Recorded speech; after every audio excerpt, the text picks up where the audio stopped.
Good afternoon and welcome to the Vetfolio Live Learning Center. I want to say hello to everybody out there in TV land watching this on Comedy Central, on YouTube. We're doing this live stream as well as we will be recording this and having those people who are in your practices that aren't here can watch it when they get home. I'm Dr. Peter Weinstein, and I'm very thrilled to be here and moderating this panel. I want to thank all of our panelists who will have a chance to introduce themselves in just a minute, and I especially want to do a great shout out to CareCredit and Synchrony for their support of this as well. Put your hands together. So let's get started. Introduce you to the people that are here. As I noted, I'm Dr. Peter Weinstein. I am a veterinarian. I am from Southern California, the other Orange County, the one that is where Disneyland is, not Disney World. And I'd like to think of myself right now as really focusing on education and making the profession better for all of us going forward. Jonathan. Yes. Welcome, everyone. I'm delighted to be here. My name is Jonathan Weinberg. I am the general manager of the CareCredit business in the vet space. So CareCredit, I hope you all know, but it's a great financial resource for those pet parents and helping get access to care for your pets. So delighted to talk about our study and be a part of this panel. So thank you. Debbie. I'm Debbie Boone. I'm a CVPM, a former practice manager of 23 years, and a business consultant to veterinary hospitals.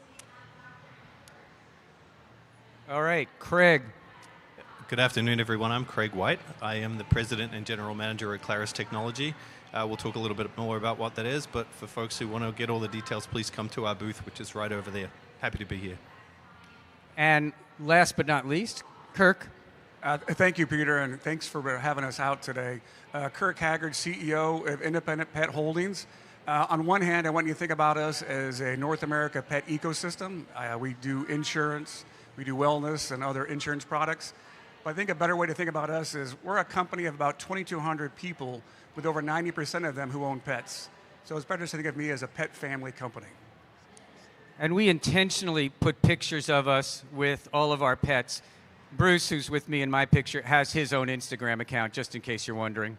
So just a show of hands in the audience. How many of you are currently working within a veterinary hospital environment?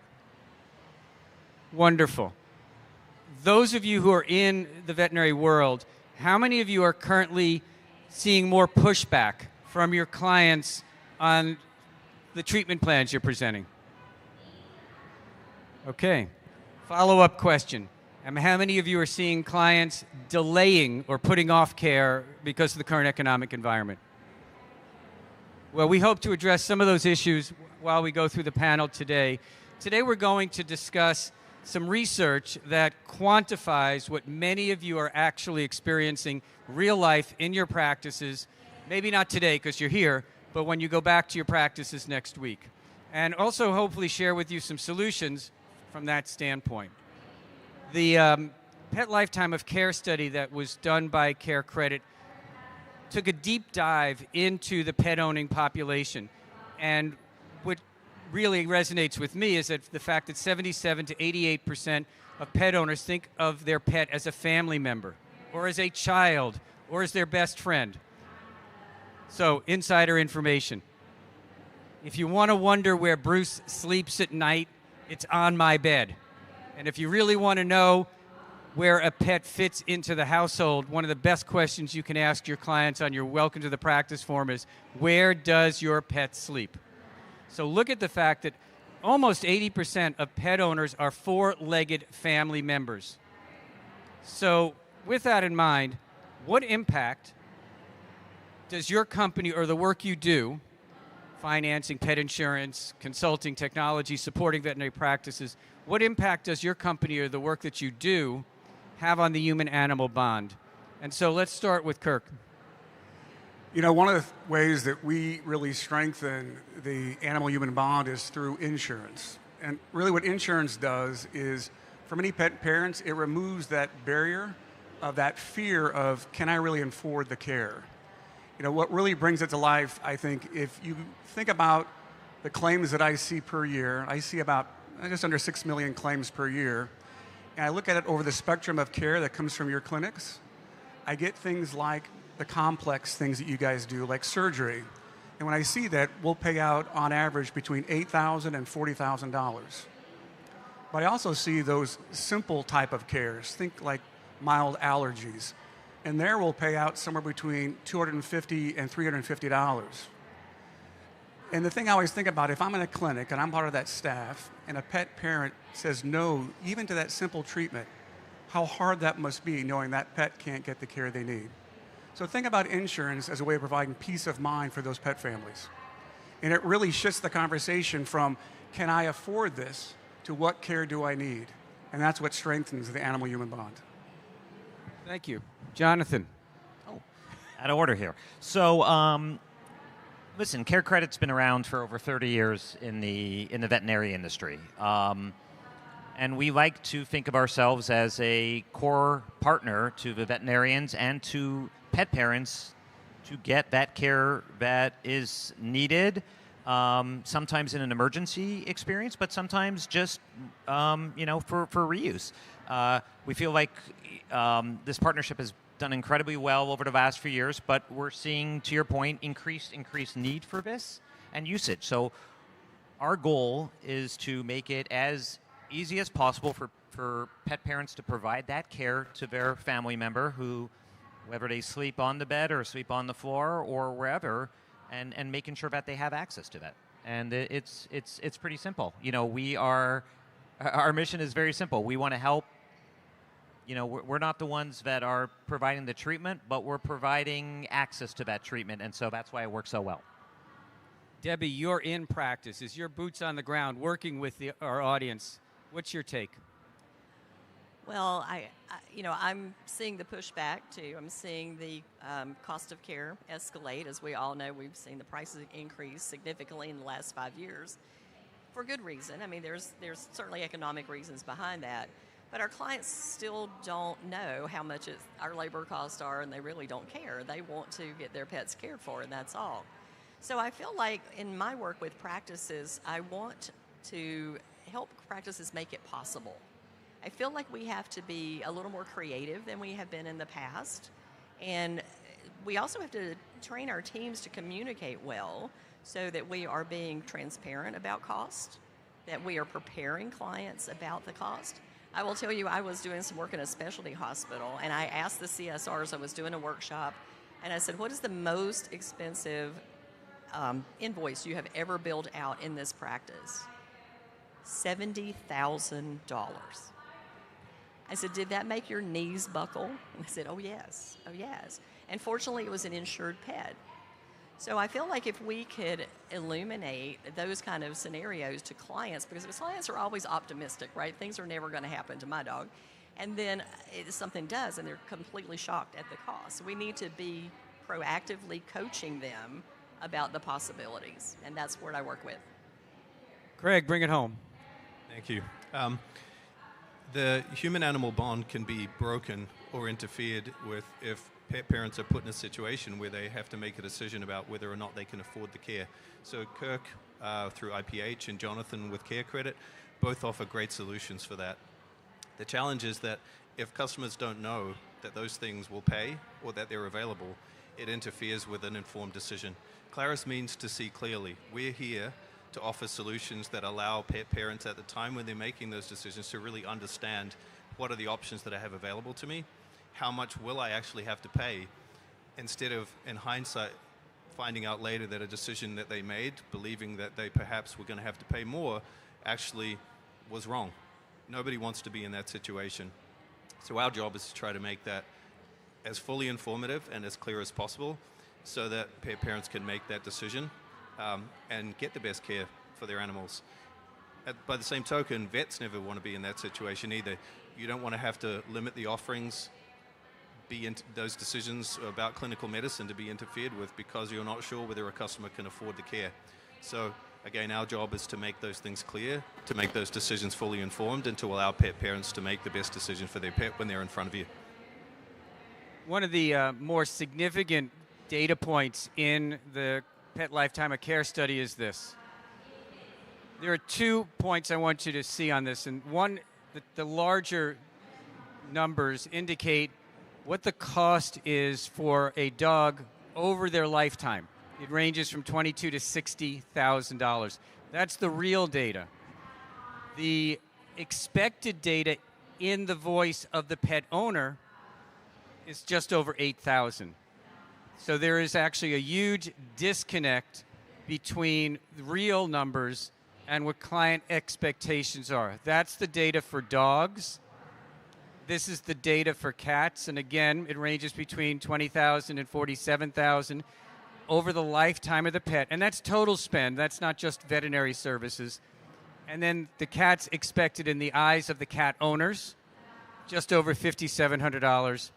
And finally, some of the other small animal or small companion animals that Care Credit supports as insurance supports, the spend is between $7,600 and $15,000, of which small animal companion expects about $3,000. So pet owners really don't know and don't understand what to expect when it comes down to the cost of care. So Jonathan, first of all, where can people get access to this study? And before we get into the actual findings and what they mean for veterinary teams, can you tell us why Care Credit and Synchrony have invested in this research? Yeah, so first of all, where they can get access to it is petlifetimeofcare.com. I'm glad I remembered that before. That wasn't in the sample questions, but I got it, petlifetimeofcare.com. And why did we do this? A couple reasons. We did a survey of our cardholders, and as you can imagine, we get a lot of people that use our card in a time of emergency because they don't know. You know, they're presented with a bill and they're like, wow, how am I going to pay for this? And so what we wanted to be as a responsible partner and as a good partner is to understand why that usage was done that way, and then how do we educate, you know, the pet owner, pet parent to be better prepared earlier on. Because when you decide to, you know, make that big decision to share your family or share your house with a pet or bring a pet into your household, you know, you're signing a covenant, right? You're taking responsibility for them, and we wanted to make sure that the people that were doing that are going to be well prepared. In particular, when we saw everything that was happening in the pandemic era, and people were seeing how valuable it was to have that pet be a part of her family and all the great outcomes that came from it, whether it be human, you know, health outcomes or psychological things, etc. Well, there's a lot of first-time pet parents that had no idea what to expect, and so we said, hey, let's really invest in this and kind of help the profession, help the consumer, who ultimately is going to bear the responsibility of this cost, understand what they're getting themselves into so they could be prepared. And that was really the genesis behind it. So Care Credit, Synchrony support other healthcare industries as well. And we also recognize that nationally we've got an inflationary environment. What are you seeing in the other healthcare industries regarding the rising costs? Is it as rapid as it is in veterinary care? Is it not? Talk to us about some of the other industries within which you work. Yeah, listen, I think there's an underlying level of increase in cost that we've seen over the last several years, right? And I think there's a couple things playing in that. So yes, across the board, costs have gone up. And it's not just that costs have gone up, it's also, as a consumer, your perception of that cost and saying, oh, I remember that this, whatever it was, this coffee used to be $2 and now it's $4, right? So I don't think people, it's not just that the cost has gone up, it's what we expect that cost to be. So there's two things that are playing on the human psyche at the same time, right? One real and one perceived. In human healthcare, yeah, we've seen costs increase, not quite to the extent in veterinary medicine, and that's probably because typically veterinary medicine tends to lag a little bit behind human health care. And I think also there's a little bit of a life and death scenario that the veterinarians have to deal with, that in the human health care, no one's asking you for payment at that point, where in veterinary medicine, because of the right for insurance versus the optionality of it, it makes it just a different approach, right? So when you get a bill and you're at a hospital or a clinic, right, you know that you're probably not necessarily paying right away. You're going to get something billed to you later. There's a guarantee of service that's happening. In the veterinary industry and with insurance penetration where it is and growing, and it's a great product, and that's why we have this great partnership with IPH and with Kirk and across the board, it's still growing, but it's something that you still, at this point, have to pay at the point of sale. And so you're seeing these costs as opposed to when you're seeing the bill in human healthcare, it's already either negotiated down or it's after the fact. So I think that's a big nuance that we're seeing. But what I can tell you is across the board, we're seeing a consumer that is struggling. We're seeing it especially, we talk about this K-shape, kind of economy and a little bit of the haves and the have-nots, or those that are extremely comfortable and those that, are struggling. And so we got to really work together as an industry to make every tool that we can accessible so that, people can provide the care to the pets, take stress off the veterinary practices also and veterinarians. And then I'd say, just the last thing is ultimately, we all are here on the same mission, is getting that delivery of care done in the optimal solution for the pets, and how do we partner on that? So that's a great segue to Debbie, because Debbie, you speak to the people with the boots on the ground, the people in the room here right now, and they're dealing with it right now in their face. And how do you help coach them with talking about this cumulative lifetime of care and the difficult or courageous conversations with pet owners in the exam room? I've got to believe a lot of what you're coaching is to help them understand and communicate this from the practice standpoint to the consumer standpoint. Well, I think one of the challenges we have is we feel a little guilty sometimes about what we charge. And we shouldn't. We're educated, have a great team, we're providing a service that is absolutely necessary for these animals. But as human beings, we're kind of trained to not talk about money, right? That is kind of tacky to talk about money. I mean, I'm from the South, in case y'all didn't guess. And my mama said, you don't ask that question. Like, how much did your coat cost? You don't ask that question. So we're just trained to not do that. But we've got to get over that, because people appreciate when we have conversations with them about cost of care. And I feel like there needs to be more transparency in our hospitals about what the reality is of getting a pet and taking care of it well. So I'm talking to team members about owning that and going up and right at the beginning and say, look, we understand that things can get expensive. And, I know a lot of team members will say, I can't afford to get stuff done in my own hospital. But we can say we own that. But because we own it, we have a plan. We have systems in place. We can offer these things, and we can start to talk about some things, not at the time of crisis, but at the beginning of our relationship with our clients. We can post on social media. We tend to put the cute puppies and kittens up there because it gets a lot of likes and stuff, but people still read your other things, even though they might not like it. You could put a post up there about pet insurance. I worked the front desk for 19 years in a hospital, and I can't tell you how many times, and of course there wasn't much insurance at that time, but people would say, is that a thing? And I went, yeah, it's a thing. So what do we have, like a 4% uptake in insured pets? We need to start talking more about the possibility of doing that. As always, I think one of our challenges, again, for that is that it's pay and then be reimbursed. So the partnership between using Care Credit and having an insurance policy takes care of that. So I can use my Care Credit, I can pay, then I can turn around and get reimbursed. So let's have that conversation with clients. Like, this is how we make it possible. About 75% of our clients are behind on preventative care. And this is my fourth recession in the times I've been going through practices. And it happens every time. We see preventative care diminish, and then we see crisis care happen. So that's where we are. And crisis care is expensive. So let's be prepared, and let's prepare our clients. Thank you. So some more data. 2 out of 3 pet owners say they are prepared for the cost of pet ownership. Let's take a look at that. If you see 15 transactions in a day, That means 5 of the people you will see are going to be shocked. Are you prepared to have that conversation? And less than 1 in 4 have savings or insurance for pet emergencies. So the good news is the vast majority of your clients are prepared for the costs. The bad news is a large portion of them have no clue how they're going to pay for it. Kirk, what are your thoughts on this disconnect between feeling prepared and being prepared, proactive versus reactive, and how does pet health insurance help bridge that?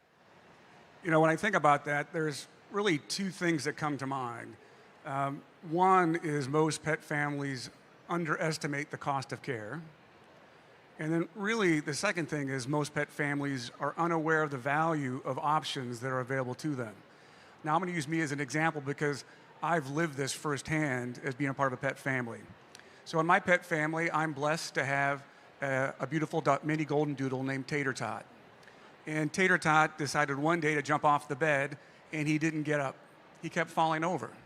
So what do pet families do when that happens? We self-diagnosed. Oh my God, Tater Tot has a concussion. So I scooped him up, and I rushed him to our vet. Our vet was incredible. From the exam, to the x-rays, to the medicine provided, it was outstanding care. I was also unprepared. And when I got that bill, I had no idea of the cost. And 100% of that was paid out of my pocket. So I knew something had to change. The thing I had to change is to get educated. Now, out there in the market, I see a lot of these tools out there called pet health indicators. And one of the ones that's my favorite one just happens to be on the Pumpkin Wellness site. If you get a chance to go out there, the reason why I like it is not only can I go out there and input Tater Tot's information, which is his age, breed, and location, so it gives me all the things I need to think about for the life of that pet. But also tells me about the risks of my Tater Tot, given the fact that he's a mini golden doodle. And one of the things I did see is that they are known for hip dysplasia. That is what helps me not only be prepared for the cost of care, but also now I can see some of the options that are available to me to make sure he's taken care of. Excellent. So, Craig, how does this seamless technological financial experience help pet owners and practice teams members feel equipped or better equipped to manage pet care payments? What's the worst part of your week? I guess it's probably having to tell a pet parent the cost and watch them say they can't afford it. Maybe it's administrative burden. Those 2 pieces there are things that Claris can help with. When a customer comes in, when a pet parent comes in with their animal, you can be prepared and know in advance what are the options that are available to them. Is it care credit? Do they have insurance? What kind of pre-existing history do they have from your practice system? You'll be prepared for that conversation, and you'll have had time to think about what some of the options might be for those care choices. We also are able to reduce the burden that comes with submitting claims, working with customers. You'll get questions from customers, I'm sure, as to, I've got insurance, but I don't know if it's going to pay. I've submitted my claim. I don't know when I'm going to get reimbursed.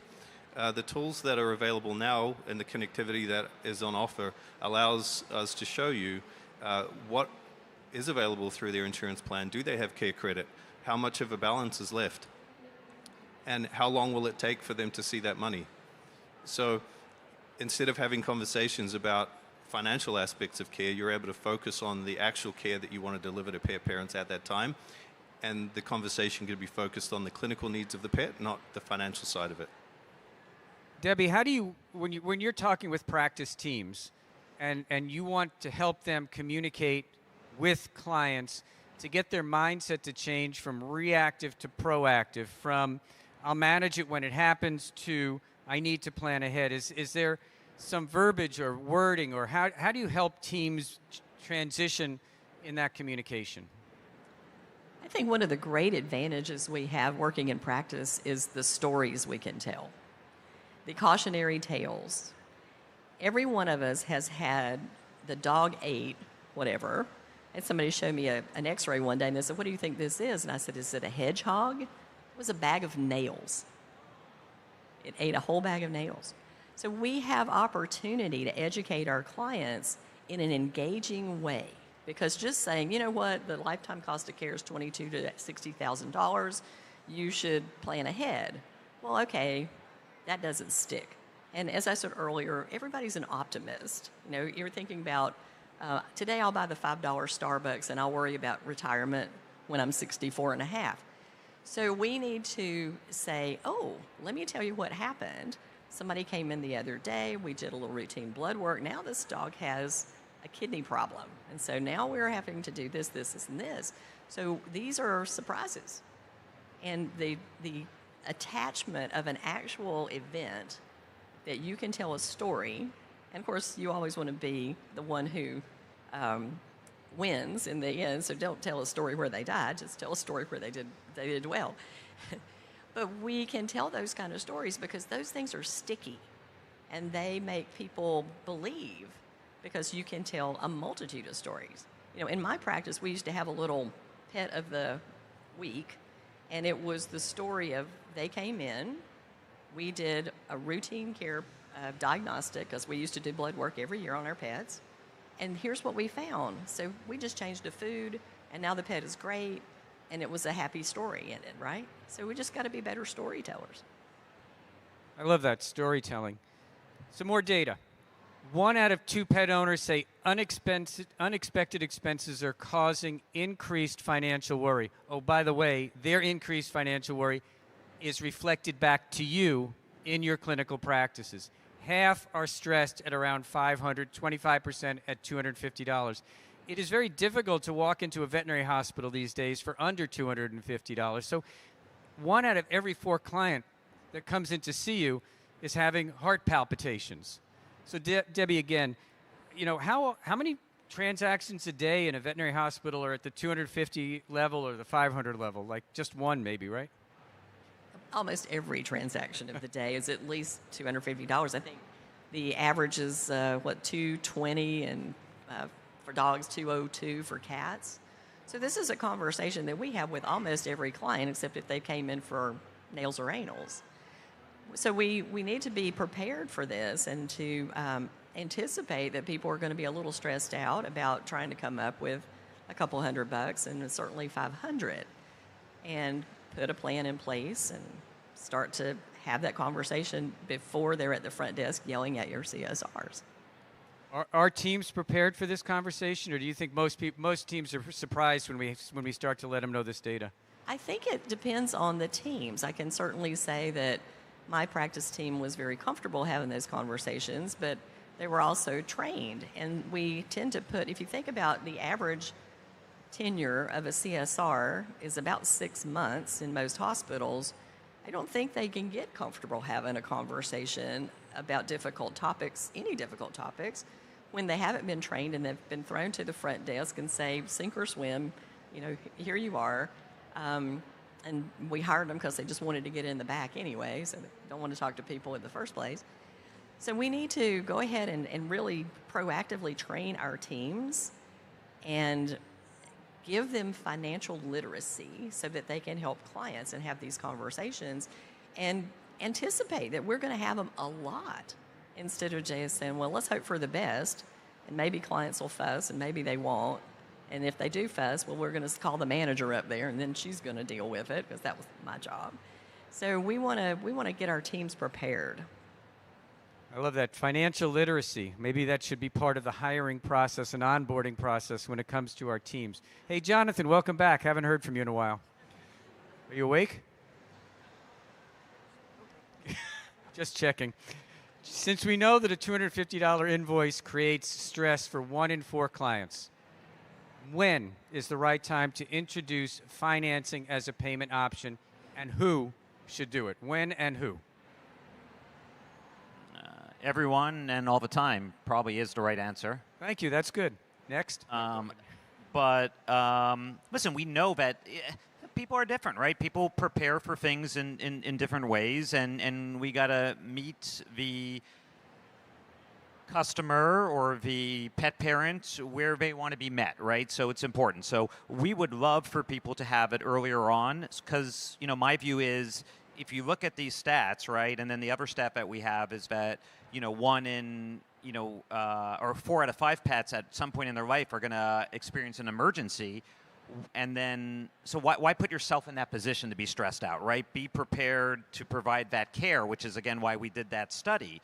So I think it's important for everyone. We do certainly, it's probably why we're here today also, right? Education is important. Education is power. It's knowledge. So trying to get people up front to know what they are getting, what they're signing up for, in a sense, with regards to having that pet be a part of her family.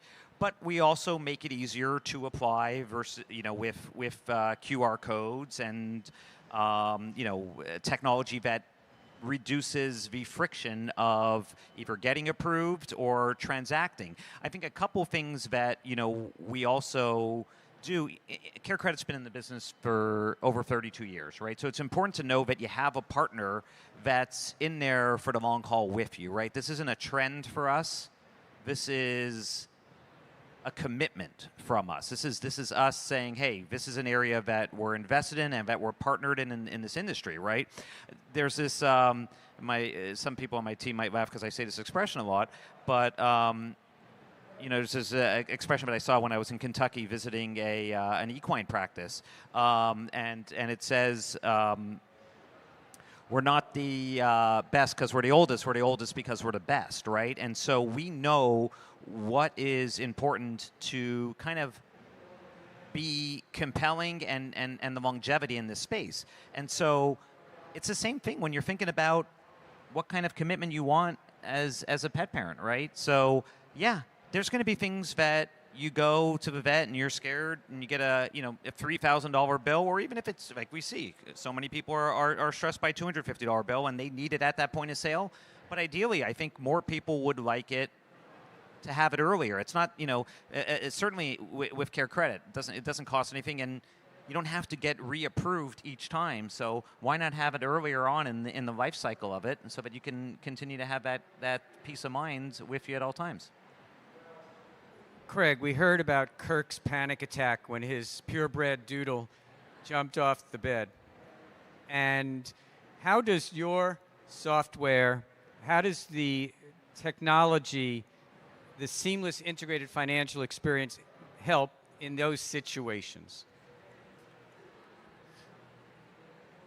We don't want to be there in that conversation with you. We want to be behind the scenes, helping things move seamlessly. So when Kirk walks in with Tater Tot, he doesn't have to think about the payment. Kirk mentioned that he got the bill at the end and he was shocked. Luckily, it was covered by insurance, but in a situation where there's software like Claris, he would have known in the clinic how much he was going to be, how much would have been covered and how much he would have had to pay. So it takes that conversation from the foreground into the background and lets him focus on the care for his pet, for Tater Tot. I want to talk a little bit about an anecdote similar. As you can tell, I'm not from the US. I live in New Zealand, or used to. I have a friend with a 12-year-old German short-haired pointer named Lucy. Lucy was in distress one night. He went to the vet. His name's David, went to the vet with Lucy. And they ran a battery of tests and were told that there was a tumor on Lucy's spleen. He had to make a decision at that point in time as to what he was going to do. The bill to treat Lucy was going to be $12,000. Luckily, he had insurance, and David is relatively wealthy, fortunately. But at that moment in time, if it had been me in the US or somebody else in the US faced with that bill, you may have to make a really difficult decision. Can I afford this? Maybe CareCredit's an option that can bridge that gap and give you liquidity. But if you don't have that and you want it, we can facilitate the easy access to it. If you have insurance, the worst situation to be in is to find out after you've made the wrong decision that insurance would have been available to pay for this. We make that clear and ensure that you know and are fully informed when you're trying to make the decision. So luckily, Lucy's still with us. She's alive and kicking. She's 13 now. But it could have been the wrong decision. We don't want that to happen. And we don't want vet techs or veterinarians to be in a position that they're often in, which is a decision about economic euthanasia. We want to make that go away. So, as you might imagine, the survey also include what are pet parents worried about? Number one, unexpected medical emergencies or illness. They're kind of unavoidable. They do happen. Tinsel at Christmas. Certain breeds with high risks of cruciates. And all sorts of toxins that are either around the house or out in the backyard. Cost of specialty vet care. Bruce, my mixed breed dog that was supposed to be problem-free, had 2 cruciates cut by the time he was 2. Yes, specialty vet care costs. And then even the cost of routine veterinary care, because as Debbie and I were talking about earlier, you can't get in and out of a veterinary hospital for under $250. So Debbie, what is the cost to a practice, financially or psychologically, when clients begin avoiding visits altogether due to cost anxiety? Well, there's a couple of things that happen. So if you think about even just delayed care and over the lifetime of the pet, so a pet is supposed to come in once a year, and they've delayed that for 6 months. Well, then they delay it again for another 6 months after they come in. And so pretty soon you are, 2 years of revenue that you have missed because they didn't come in a timely manner.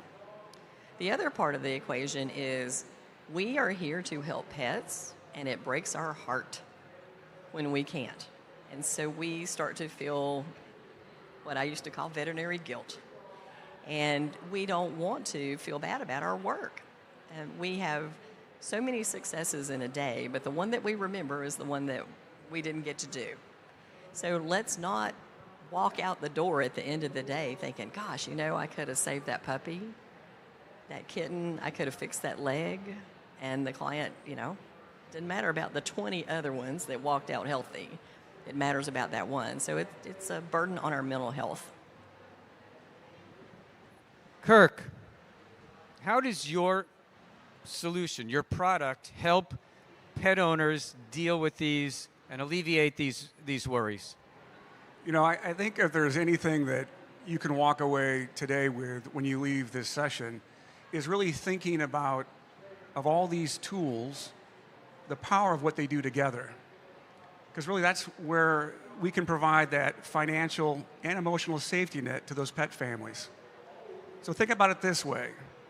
Insurance for the unexpected. Wellness for the things that you can prevent. Care credit for the out-of-pocket. And Claris for that insight and transparency that you need. That really is the power. And with that, we can eliminate a lot of those worries. Craig, same question. How does your solution help with alleviation of pet owner worries?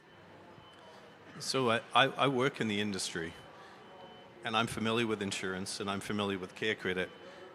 But when I take my dog Cosmo to the vet, I still don't know what I'm going to have covered and what won't be covered. Luckily, we haven't had any big bills yet, but I know one is coming. I would love to be able to go into the vet and have immediate transparency and visibility into what that bill will look like. Do I need to take out a care credit account, or do I have enough money to cover it? Will the insurance that I have pay for all of it or some of it? It takes the worry about the financial side away from the conversation and lets me focus again on the clinical care and have the vet have a conversation with my vet about what's most important and most clinically necessary for my pet, rather than what may or may I not be able to afford. And it also helps the vet who's with that pet parent struggling to make a decision to think maybe in advance about what that financial situation might look like. Do I need to come to this conversation prepared for an alternative to a high-cost treatment? It gives you time to think about what those alternatives could look like instead of going in potentially with an option that will turn out to be inaccessible to a pet parent. Jonathan, same question. Yeah, listen, I think Kirk did a great job answering how these solutions all play well together, and that's a beauty of it, right?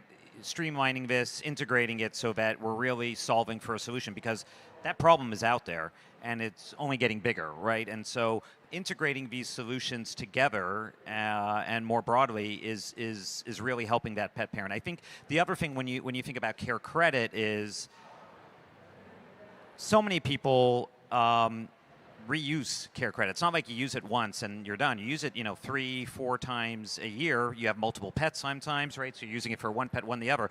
Not having to, you see a lot of these, buy now, pay later, installment type lending deals.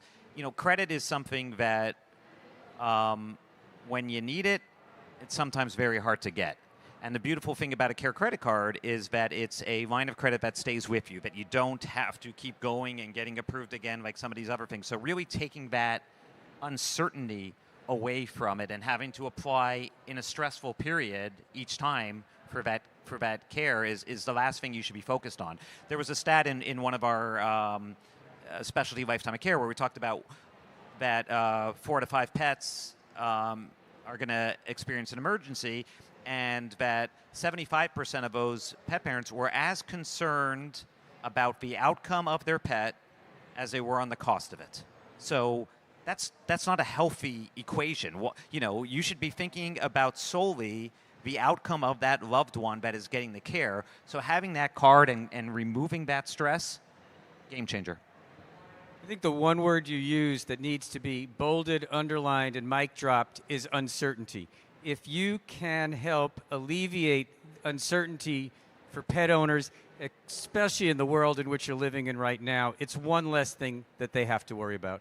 Yeah, and if I could add, because we're here with so many vet professionals, right? It's the uncertainty, as Debbie said, on the practice itself, right? No one wants to be having to be on the other side of that conversation. So educating your patients about insurance, about Claris, about Care Credit, and having higher levels of adoption for that is going to remove stress from your from your customers and your pet parents, and at the same time is going to provide them with a better outcome of care because they're going to be able to afford and take better care, which we know from our study that people that have Care Credit go to the vet more often and use that care at a higher rate.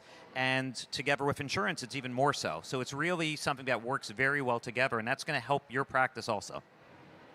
I like to talk to my colleagues and people in their practices that once you're in practice, you go from being a veterinary student to a veterinary teacher. And so a lot of the responsibility that we have in clinical practice is to teach our clients how to be more responsible and better pet owners. And so when it comes down to this piece of information, almost 1 out of 2 dog and cat owners have considered pet insurance, and 59% are interested in a pet care credit card. When I look at the verbs considered and interested, those are opportunities. And so I push to you in the audience a responsibility to teach your clients about pet insurance, about pet care credit cards. So Kirk, half of the pet owners consider pet insurance. How does that compare to the real data of how many pets are actually insured and pet owners who have pet insurance today? Well, when you think about in the U.S. and Canada, there's probably about 185 million dogs and cats. Of those, just under 4% have insurance. Wow. Now, I don't have my abacus to calculate the delta between those two. So maybe you can help me out because you're high-tech and younger than I am. Well, where I'm going to help you out is that, the one thing that we do know is those pet families that do have insurance, they get a higher level of care. We know that. And how we know that is we've removed that financial barrier through insurance. One of the things that I think is most interesting for me is when I think about a year for a clinic.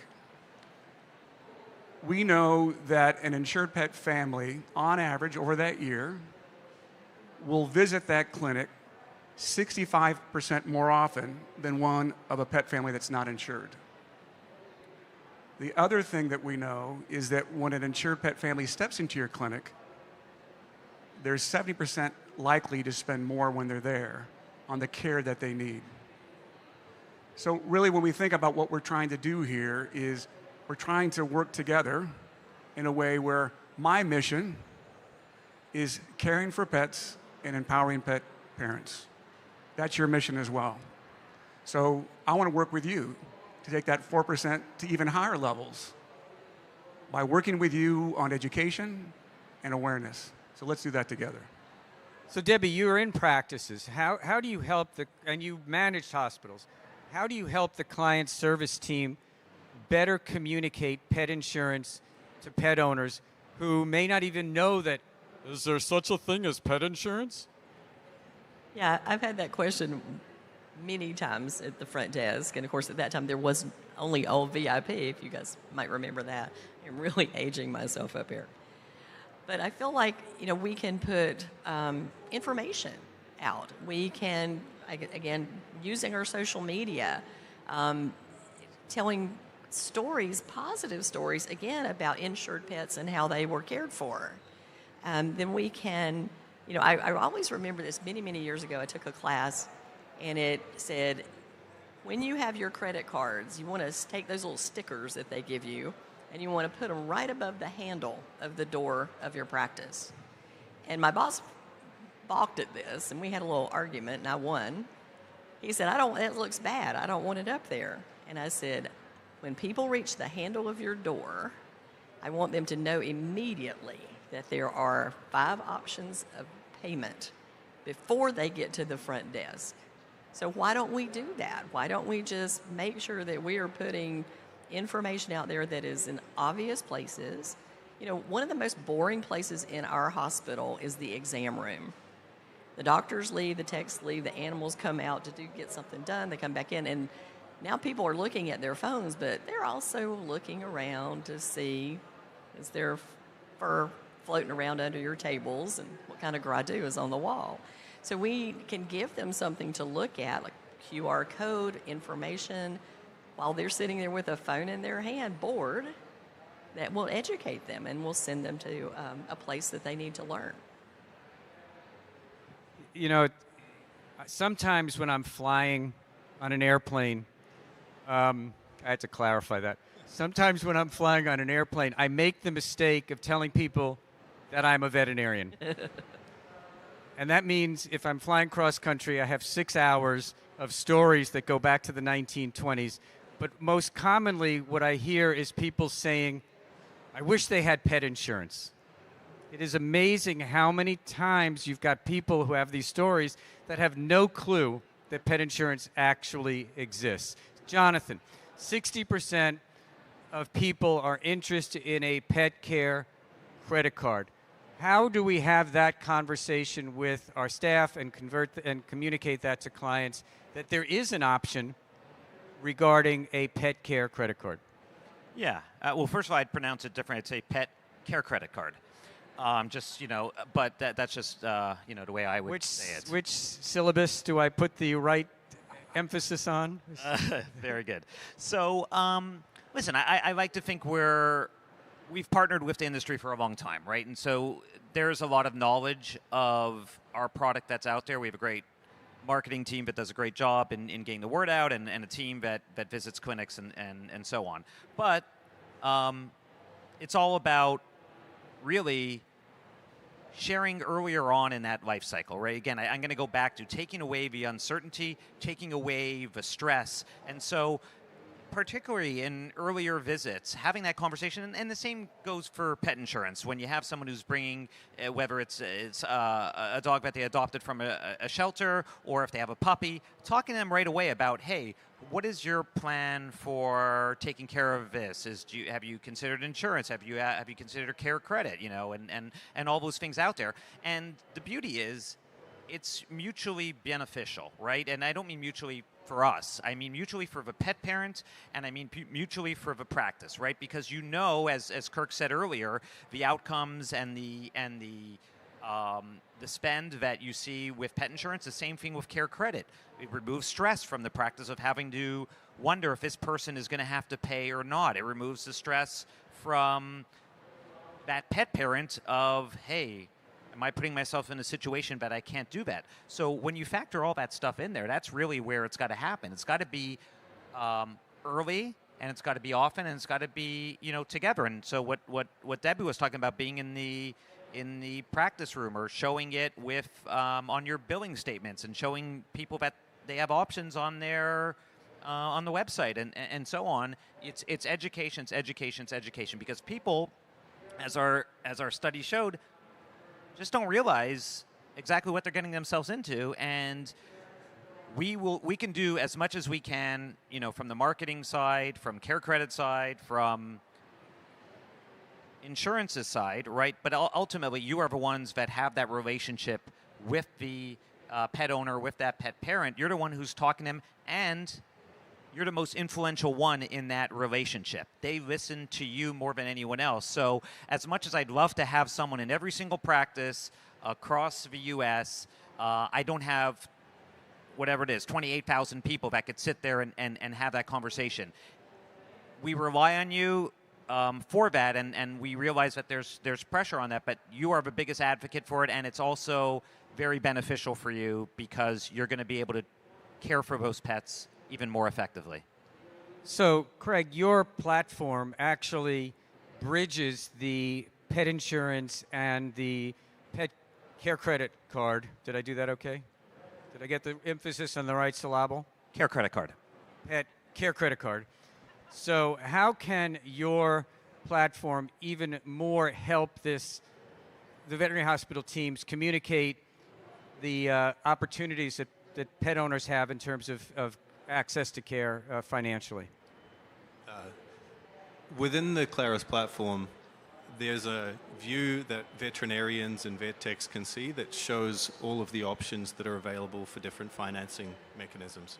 That includes insurance, it includes care credit card, care credit. Am I doing it right? The New Zealand accent, it doesn't matter. Yeah. Okay?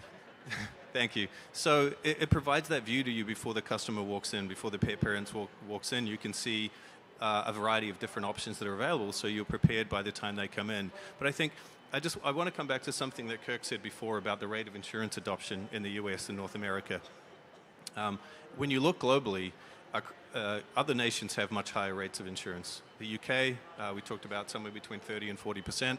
Sweden, above 80%.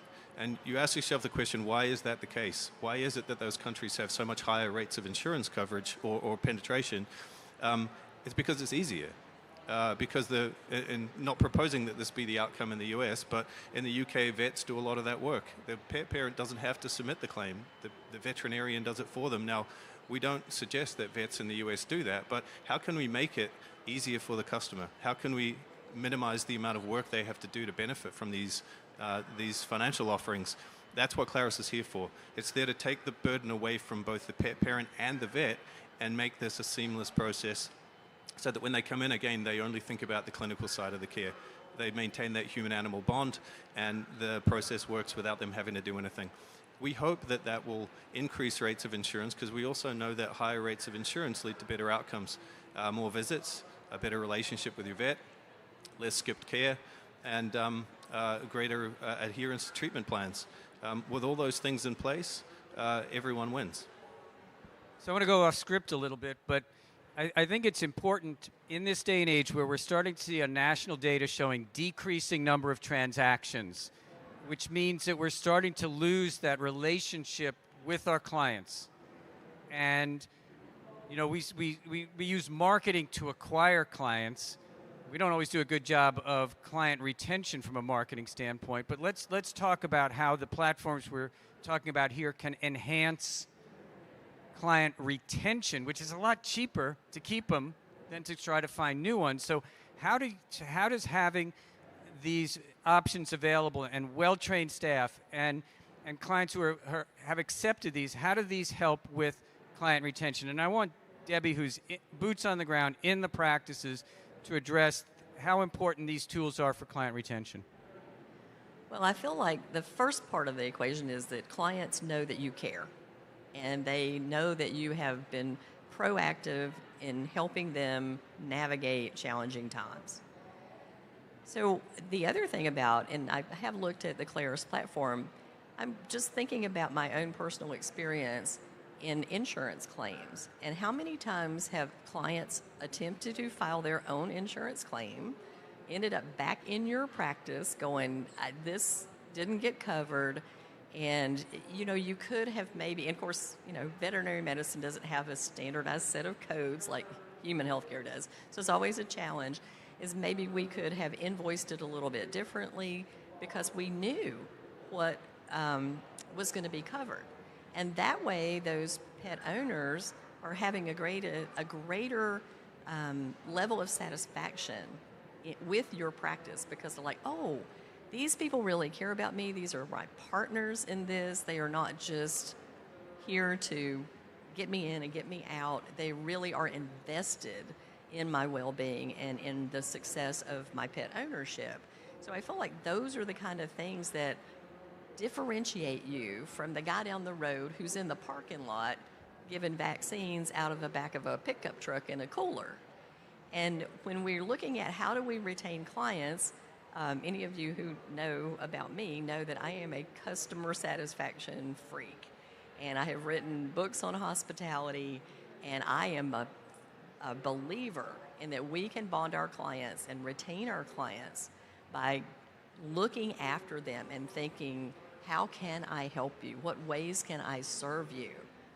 And these kind of tools are a service to our clients that they're not going to get from just everybody. So we can be different, we can be special, we can treat them like they're special, which they are, and we can serve them and serve their pets this way. You have the mic in your hand. I'm assuming that's either to hit me or to answer and address retention as well. I could do both. I'm sure. So I think it's two things, right? I think at this point, and based on what we're seeing with where costs are, it's table stakes to have these options, right? You need to have it if you're thinking about everyone that you're trying to serve, and we're trying to ensure the health and welfare of that family member, that pet member of your family, right?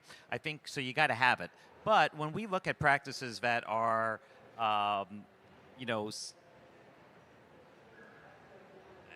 successful is in the eyes of the beholder. But when we look at the practices that have those options more front and center, whether it's insurance or care credit and the tools that Claris can bring to make that even more powerful, those are the ones that you're really seeing making a difference. So the ones that are open about it, that are communicating about it and sharing about it. Your clients are asking for this information. They want to know options. They need to know the options that are out there. And so we're doing a disservice if you're not, and that helps, when you're thinking about servicing your clients, as Debbie's an expert in, showing them the options, giving them solutions is what they want. And I think the last thing I would talk about on the care credit side is what makes care credit unique is not just the ability for it to be used without having to get approved each time, but it is also very interesting because it's a card that is on a broader network. So in the veterinary industry, about 40% of the people that use the care credit card have originated in dental or in cosmetic and so other places. So not only is it a retention tool, but it is bringing you new customers because people already have that line of credit coming to your practice already, looking to use that card and spend on their pet. So I think that's some of the intangibles that are out there. Very quickly, Kirk, what happens to pet owners when they can't afford to provide financially care for their pets? Well, you guys know what that is. It increases the stress, and it lowers the opportunity for a positive outcome. And that weakens the relationship that you have with those pet families. And what I want you just to walk away with again is think about the combination of the tools that we just talked about today and how they all work so well together. But again, this isn't just about financial security. It's about emotional security, not just for the pet families, but for those clinics as well. So I want to wrap things up with one thought. Going back to the slide of what pet parents pay over the lifetime of their pets.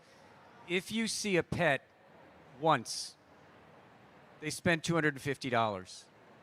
If you are able to retain that pet from womb to tomb for the entire lifetime of that pet, they will spend with your practice approximately $20,000. Products and services, as we've talked about here today, will help retain those pets and allow them your pet owners to provide the optimal care throughout the lifetime of their pets. Put your hands together for our panelists. Thank you so much. The QR code will take you to the website for Pet Lifetime of Care 202025.com. It's great reading, but it's even better sharing with your veterinary hospital teams. Thank you.